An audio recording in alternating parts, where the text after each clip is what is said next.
panahon pa. Kaya nga aman, tandaan mo, may paghukom, may pagsusulit. Mag-aabot ang kaapig ng Diyos sa mga tao nga wala nag-respeto, nagatawid sa iya.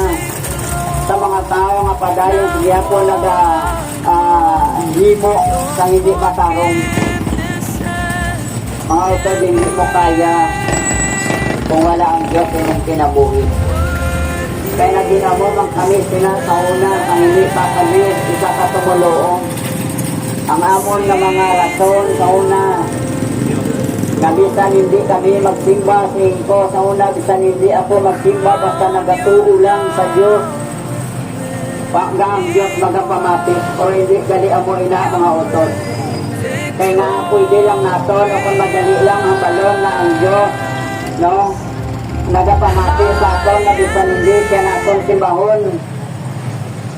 So hindi maayo mga utol sa tubangan sa Ginoo. Hindi matarong. Kung amo ina ang aton ng mga rason mga utol. Nagahimo lang kita sa mga rason na hindi maayo. Tandaan mo ang Diyos matarong at tagapaghukom. So kung matuod na nagatuo ka, ipakita sa imo binuhatan. Kaya ang pagtuo nga wala buhat, patay. Kung matuod na nagatuo ka, nagasalig ka sa Ginoo, himua ay nagakabagay, himua na maging matarong ka sa tubangan sa Ginoo.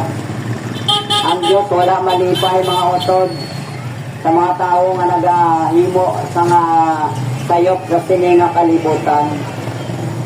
Ang tao sa buong nagakalipay sa kanilaing nga mga sayop.